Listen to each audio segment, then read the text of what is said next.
So my name's Alyana, and today I'm going to be talking about my experience in the 2020 election. So I want to start off by saying that the Learning Community Project is unbiased. So I will not be mentioning any of the campaigns I worked on by name. I'm not going to be mentioning which candidate I volunteered for because we are unbiased and not an endorsement. This is just my perspective as a young person in this election. So yeah, that being said, it was really important to me to volunteer with this election and just to do as much as I can to sway, whether it was Congress or the presidency. I think it was important for me to work on it because whether we like it or not, this election is going to determine my future and the futures of many others my age, and a lot is on the line here. Because we are so divided, we are so the state we're in right now is really uncertain. There's a lot going on regarding people's rights, people's liberties, people's whatever, and this is going to be really important to, preserve some of the things that are really important to me and are essential to some people. So even though I couldn't vote, which was really disappointing for me, I wanted to take part in it one way or the other, and which is kind of why I hoped so much on it. I was lucky enough to be a fellow for a congressional campaign, and that was a great experience for me. I'll elaborate more on that later. And I also phone banked for one of the candidates for the presidency. Actually, what was really interesting for me was the fact that the district that I volunteered for, the election that I kind of helped out with, was not my own. I actually live in California, District 8, I believe, and the campaign was from another region in California, but it was just really important for me because every House seat, every Senate seat determined something, each bill, each issue, each legislator, it could come down to one vote. The candidate I endorsed could be that vote. So which is why it was important for me to do this, and I decided to do this. And also, I'd always been interested in politics. I didn't know if I wanted to be what I wanted to do, so I think it was really important for me to do this because I needed to know what the field was like before I committed to studying it in college, before I pursued it any further. And also, politics in general is really important. You don't have to be completely invested in it. You don't have to be passionate about it. You don't have to be, you don't have to run for office or anything, but it is important that you inform yourself, that you work towards certain things, because it is going to affect you one way or the other. I think it affects each and every one of us in all aspects, whether it's healthcare, whether it's the Supreme Court, whether it's reproductive rights, whether it's gun control, whatever your stance is on those issues, politics does affect you.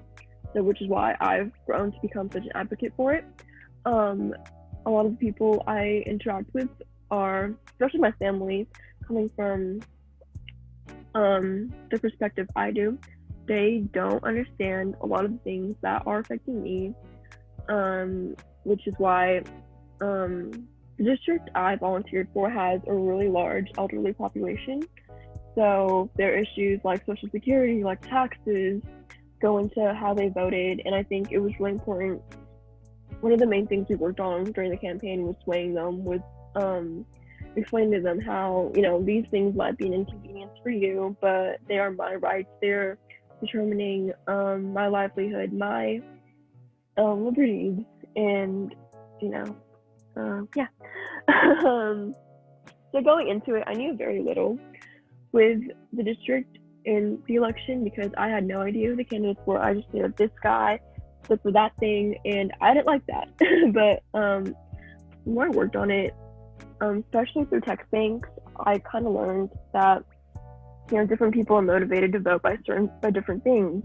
I think the funniest thing I went through was when doing text banks, when you get, because I've gotten texts from third parties by numbers, I had no idea how they even got my number, but a lot of people end up thinking that it's an automated message and there wasn't a person behind the computer going send, and a lot of people ended up spamming me. Not spamming me, but I'd wake up I send like a bunch of texts all at once, and I kind of leave it for a little bit, wait for people to respond. And when I got back to my computer, I just saw like all these messages of all these paragraphs saying this person's blah blah blah, and I'm not voting for them because blah blah blah. And it was astounding for me how big the gap was between um political political compasses. So yeah, that was interesting.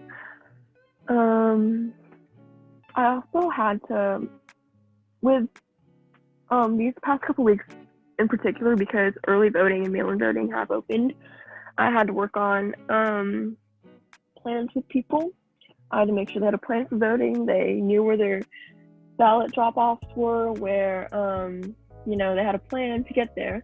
Because I don't think a lot of people, if their rights, if what they needed wasn't on the line this particular election, they did not take their vote. They did not consider how important their vote really was. And even coming from California, where our once your college vote is pretty much set, I think people have the misconception that their vote doesn't matter. And especially in the swing states, I had to work really hard to make sure people knew that your vote matters, even though it's one vote. Like, it could be the vote that changes the entire district, which could in turn change the entire state, which would determine the margin that the election would be won at. So I think it was just really important for people to know that their vote counted no matter what, no matter how insignificant they felt. Working with the presidential campaign, a lot of people, we actually have a Slack channel, which was pretty common for either way. I think you're gonna have an app to coordinate volunteers, and it was just really great for me to see how many people were working. The channel was filled with I want to say 200,000. It was a lot of people, and I think it was just really beautiful to see that other people were fighting for the same things I was, that this election had the same importance in their books as it did to mine. Why did you choose to volunteer so much? I haven't been the most positive person when I look at this election. I frequently complain to my friends about the people I interact with. I text all my friends. I'd be like, "You won't believe who I just talked to. This person, so blah blah blah." And I wasn't always the most positive, and I'm generally not positive when talking about the experiences I have. But I chose to do this because, like I said earlier, I am not allowed to vote, and I think that comes with being a young person in America today, because especially now, a lot of controversy is going when we talk about our rights, when we're talking about social issues, because there is a huge gap in our perspectives. So I think being a young person, you're kind of put in this limbo where it's like, this is so important to you, and this is going to determine your life. It's so important to you, but a lot of the older generations don't understand that. Like, whenever I talk to my older family members, I ended up mentioning school shootings, I mentioned college debt, and that doesn't affect them, so why should they care? And it was really hard for me to make them understand that, even though taxes might be like a minor inconvenience, not minor inconvenience, but social security and all that stuff, there's a lot of things that we don't understand. Like, I'm not gonna say never, but as of right now, I don't understand the issue of social security. I don't understand dialysis. I don't understand all that, but I think it was important for me to educate myself and to educate other people, just so they know that this is why I'm doing this. Sorry, I am not as eloquent as I want to be right now. It's been a long day for me, and yeah.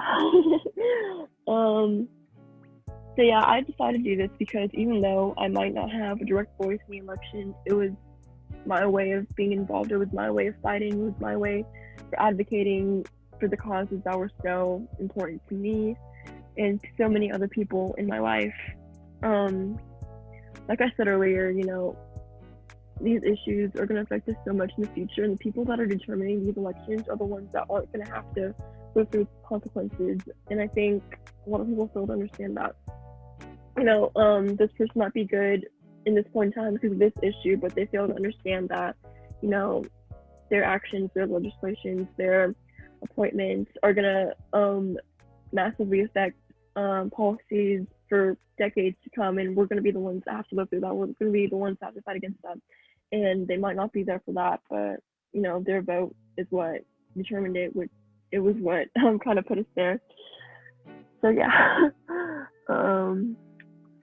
what was the most beneficial thing for working in the fellowship?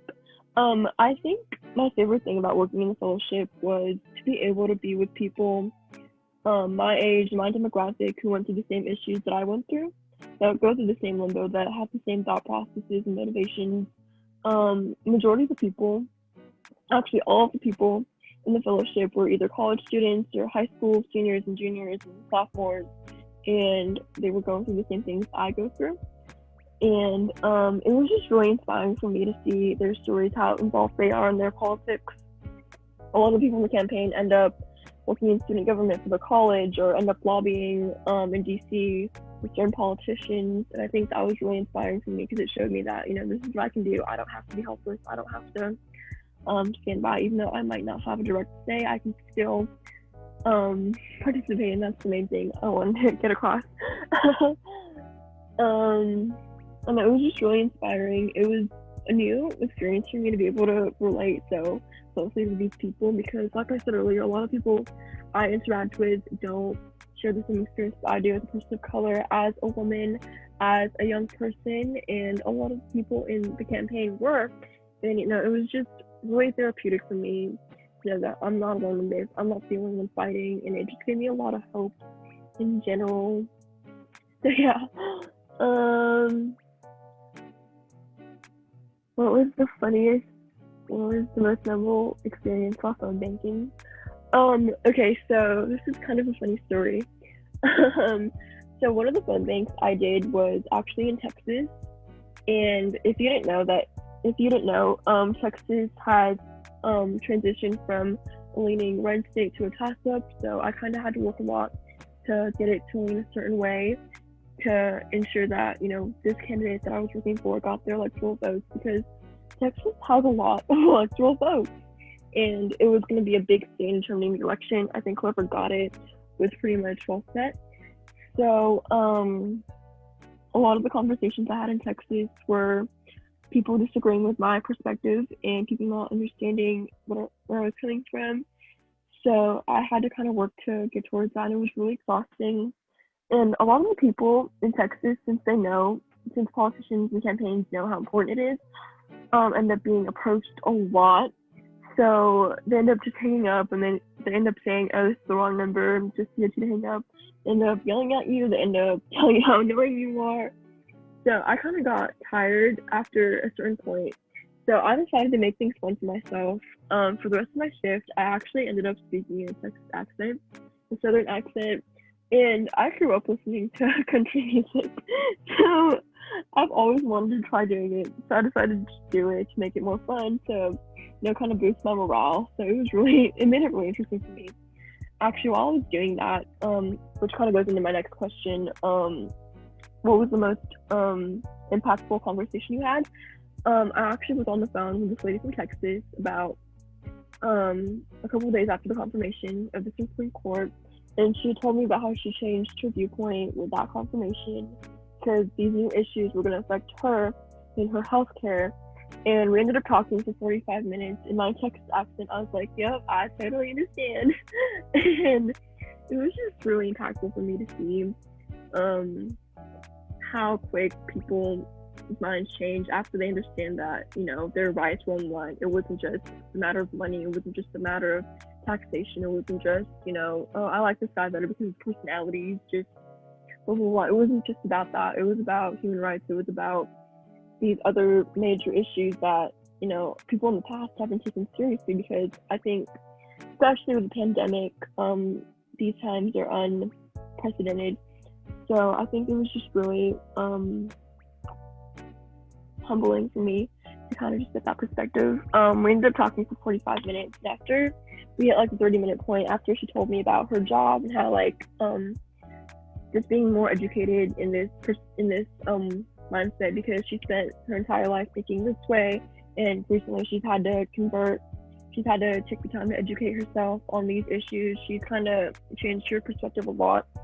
And so about midway through, she asked me, how old are you? Why are you doing this? Because I told her I was from California, and she was like, oh, that's interesting. Why are you talking to me from Texas then?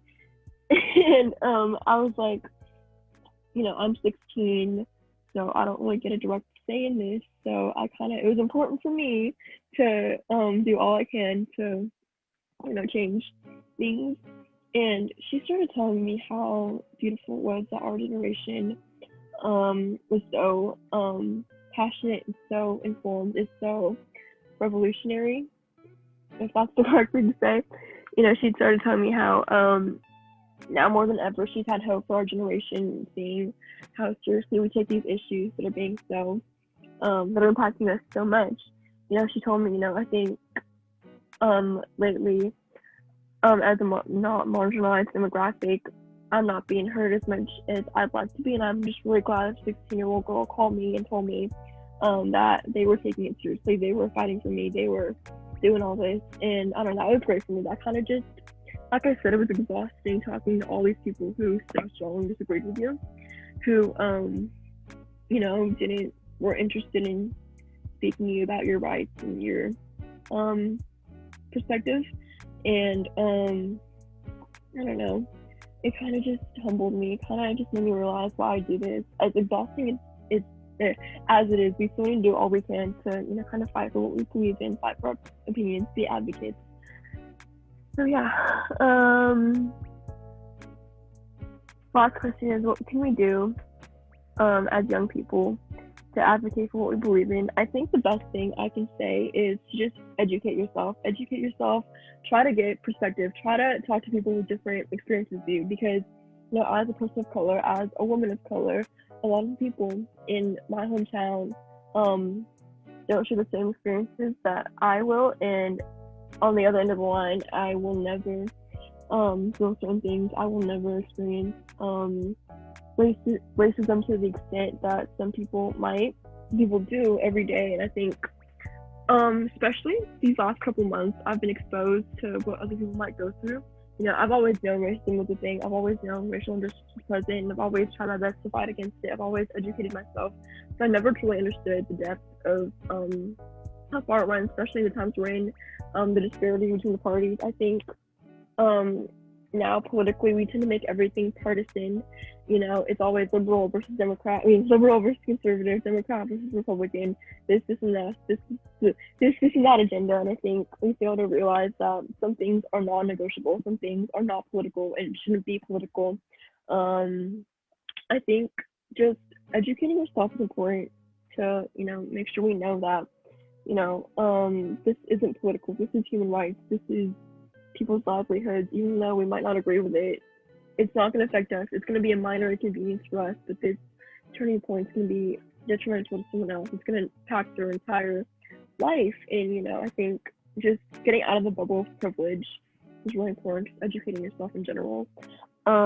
Stay informed. Do your own research. And as much as I like volunteering for these people, because I believe in what they're standing for, not every politician is perfect, but some people are less corrupt than others. Some people are more transparent than others. And I think just knowing that you don't have to agree with every single thing that this politician does, but if they're the best choice for whatever issue you're fighting for, it is important to hold them accountable for the things that they're doing, but at the same time encourage them to keep fighting for that, regardless of the adversity they might be facing in DC.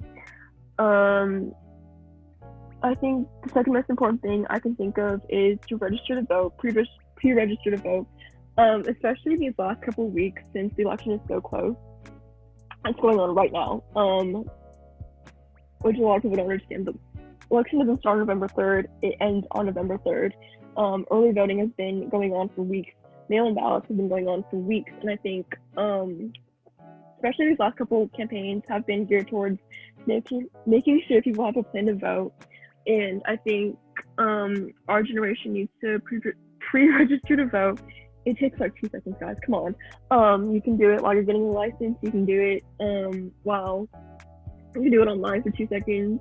So yeah, just make sure you're out there. You're getting your opinions heard. You're getting your voice heard. You advocate for what you believe in. You educate people. You get educated. I think that's the best thing to do right now, especially being in this limbo of being a young person in America.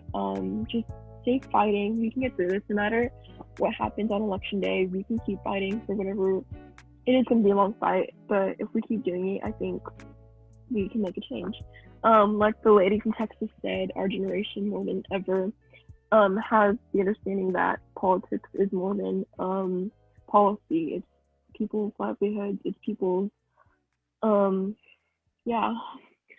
So thank you so much for listening to me ramble on and on for about 20 minutes. I'm really glad I got to share my experience with you, and I'm really glad. I'm really thankful for this platform I've had. I hope you guys tune into our future podcasts, and we're going to try our best to educate you guys on matters that are important to us. So you can form your own opinions, so you can educate yourself, because this is what the learning community is about. And I hope you subscribe to our YouTube channel and you follow our Instagram. Everything's linked in the description. Thank you so much for listening to me. I apologize for not being as eloquent and put together as I'd like to be, but I just really appreciate you listening. Participate in the election, stay informed, and yeah, have a great day.